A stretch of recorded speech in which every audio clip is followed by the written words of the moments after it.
So you just bought a new camera, and now you're gonna use that camera to make some money, right? Yeah? Well, great. How are you gonna do it? Tripod. That's what I thought. How do you get started? What? Oh my gosh. Well, step 1 is to first learn how to use and operate your camera. Auto mode? Step 2 is then using that camera to create high quality content. And step 3 is taking that footage and editing it into something cinematic. Step 4 is getting that video seen by a large audience. And step 5 is taking that video to your clients and then somehow convincing them that what you created is worth paying for. Overwhelmed?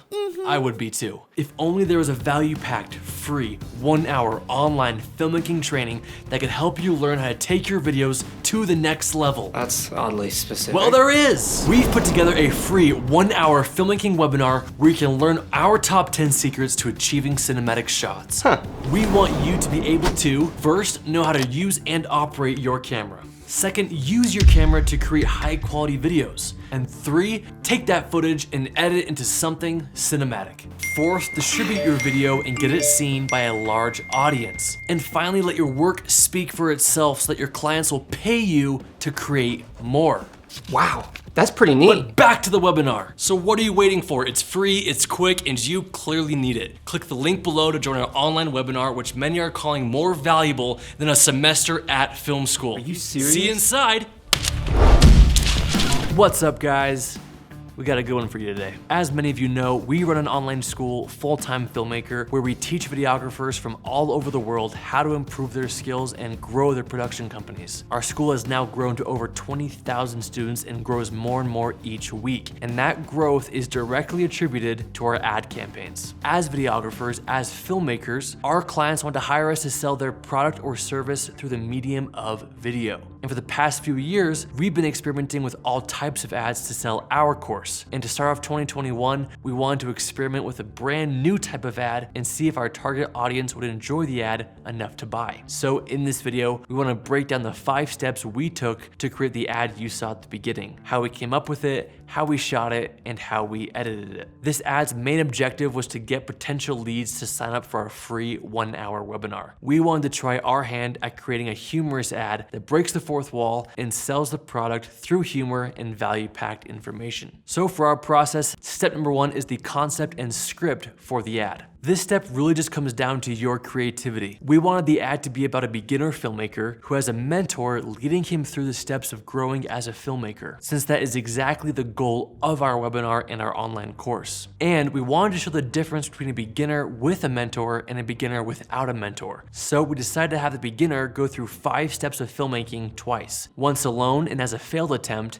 and again with a mentor with good results. We then scripted out the dialogue and how the characters would interact, and the script was revised a handful of times before everyone was happy with the final product. Once the script was finalized, we divided the ad into 3 scenes, each at a different location, and planned to shoot them each on different days. Step 2 was then setting up the scenes. Like any ad, if you're selling a product, you need to make sure that you show the product in the best possible light. And in this case, our product was twofold. 1, we were selling a webinar, which our script adequately explained, but 2, we were selling filmmaking. So our lighting, our gear, our scenes needed to be up to par with a professional production set. We gave each scene its own day of filming so that we could take our time on set and make sure everything was perfect. In our first scene, we chose to film in Nate's living room, where we wanted to show Landon in a cozy home setting where he had just received his new camera. Once we framed our shot, we plugged in the Aperture 300D as our key light, positioned it 30 degrees away from Landon, and then added 2 practical lights on either side of him to give that cozy home lamp-lit feeling. And then added a YC Onion tube light as a motivated light for the floor lamp to really help brighten up that wall. And to fill in some of those shadows on Landon's face, we threw in a bounce board adjacent from the window, which helped the shadows roll off Landon's face a lot more naturally. For the shots where Landon and I were talking through a box, all we did for Landon's shots was hold up the box in front of the camera, and for when my head's in the box, I just laid flat on the ground, we put the box right over me, cut a hole for the neck, and the crew mounted the camera above me while I gave my lines. Also, we shot this entire commercial on the Wendy X Mark III in C-Log. The next scene took place in a bedroom bedroom.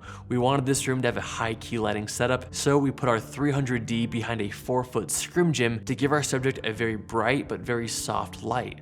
The larger the light source, the softer the light. To light up the rest of the room, we put a 120D and light dome next to our key light and pointed it at the back of the room. There was also a lamp in the corner that we used as a practical light, but realized it wasn't bright enough to really add anything to the scene, so we grabbed an Aperture Amaran AL-F7 and set it behind the light as a motivated light, which gave us the look we wanted. And to keep Landon sharp and separated from the background, we threw up our Aperture LS Minis as a backlight. And it was so close to being done. All we needed was to brighten up some of those shadows on Landon's face once again by adding a white reflector to the dark side of his face. And here is that scene lit up light by light so you can see the amazing difference. Our office set scene was lit up by the Nova P300C, which acted as our main key light. The rest of the set had apertures and light domes that mainly were for show but lit up our backdrop. So now that the sets were all set up and the equipment was all in place, we moved on to step number 3, which was shooting the commercial. And this step really came threefold: filming, directing, and acting. As for casting, our team decided on Landon to be the main actor who plays the beginner noob filmmaker, and for me to be his mentor. Honestly, not that much different than how it is in real life. I filmed most of the ad, and then our newest team member, Nate Taylor, filmed parts of the commercial where I was unable to. Now, directing and acting were two major steps that led to the success of how this ad turned out. I created the concept in the script, and that idea and how that concept plays out in my head is solely in my own head and with my own imagination. Nobody else on set knows how I'm envisioning this final result to look. Nobody knows what tone and what pace the ad is running at. As a director, my job is to convey that. Not only am I supposed to make sure that our set is set up properly, but also, and most importantly, that our actors know what my vision is for the ad. So before shooting each scene, we run over the scenes that take place before and after. We go over the script so that we all understand where the current scene fits in, how it's being said, how I envision it being delivered, and what energy I want the actors to portray. Some of those takes took 5, 10, or 15 tries until we were able to all get on the same page and we got the shot that I was envisioning. And sometimes it took a few takes to nail the camera movements we wanted, and that also takes a lot of directing to help your cinematographer or cam op know exactly how the shots play out in the scene, and being patient until you get the exact shot you want instead of settling for mediocre and hating yourself in the editing room. Moving on to step number 4, post-production. For me, this was the biggest and hardest part of the ad. But because I had a detailed shot list and good script, the storyline of the ad was pretty drag and drop. The hard part was getting down the pacing. So first, I pieced together the footage to be shot for shot what was written in the script. We call this the skeleton of the video, just the bare bones, footage and corresponding audio. Next, I went in and filmed the voiceover for all the scenes where my voice was present,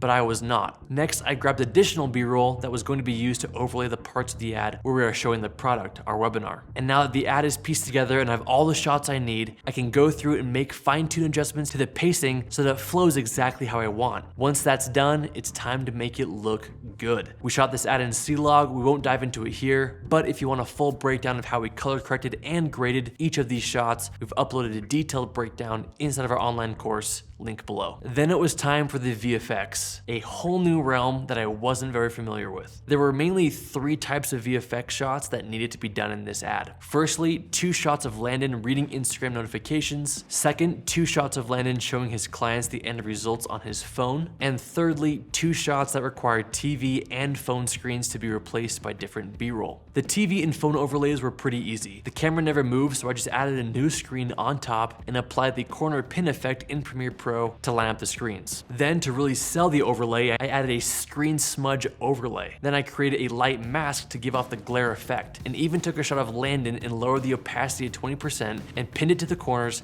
so it looked like his reflection was in the TV. For the phone shots, I had Landon actually use After Effects to motion track the tracking points on the phone and key out the green screen so the new B-roll would show. And for the Instagram comment shots, first I had to create each Instagram notification inside of Photoshop. Then I brought the clip of Landon into After Effects and motion tracked a part of the image that I wanted those PNGs to follow. I then tied that track onto our PNG notifications, synced them together, then duplicated the shot of Landon to go over the overlay, and then mask cropped around Landon each frame so that he covered up each notification. And here's the end result of all 3 shots. pretty proud of how they all turned out. And to finish up the edit, we added music tracks and sound effects. Audio is half of the viewing experience, and those added sounds, whooshes, Foley, music, and sound effects make all the difference. Do not take audio for granted. And finally, step 5 was revisions. Whenever you're being paid to create a video for a client, you know you've done your job when the client is happy. After all, you're creating this video for them, so they need to like it. In this case, I was creating this ad for our business, so I sent the ad to our team and they all gave feedback on some changes that needed to occur. For example, our producer noticed the ad was just over 2 minutes, and Instagram doesn't allow ads to run over 2 minutes in length. I also had to create 2 versions of the ad, one 16:9 and another in square format for different types of platforms, whether it be YouTube, Facebook, or Instagram. Other feedback was given on certain shots, lines that needed to be touched up, fixed, etc. And once those were all applied, we were left with a very funny ad that we were all proud of. And there you go. That is how we produce our new ad for 2021. And again, ad marketing is all about experimentation. We're trying something completely new with this ad, and it could be a hit, but it could also be a huge miss. But either way, if you're going to experiment with anything, go all out and make something that you're proud of, so that if it is a miss, you know you did your best. And if it's a hit, you can be proud of your success and reap the rewards. But I hope you enjoyed this breakdown of how we shot our new ad for 2021. And just to echo myself from the beginning when my head was in a box, if any of you are wanting to grow as filmmakers and improve your skills, we've put together a pretty awesome free 1-hour training where we reveal our top 10 secrets to achieving cinematic shots. It's free and jam-packed with value, so you really have nothing to lose. But that's it for today, guys. We hope you enjoyed. Don't forget to like and subscribe. And if you have any further questions, please let us know. Why, hello. Fancy seeing you here. While I have you, quick announcement I wanted to make. I am starting a brand new secondary YouTube channel called Course Creator Pro, where my course creating team and I are going to be showing you what happens after these ads are created. We obviously already have a full course, but we're going to start putting out snippets online for free to show you how we turn these videos and ads into successful Facebook, Instagram, and YouTube ad campaigns. So if you're interested in learning or improving your skills in digital marketing, advertising, etc., make sure to head over there and subscribe. Also, if you're not subscribed to this channel, it is about time you did. And that's all I got. Thanks for letting me butt in there. Have a great day.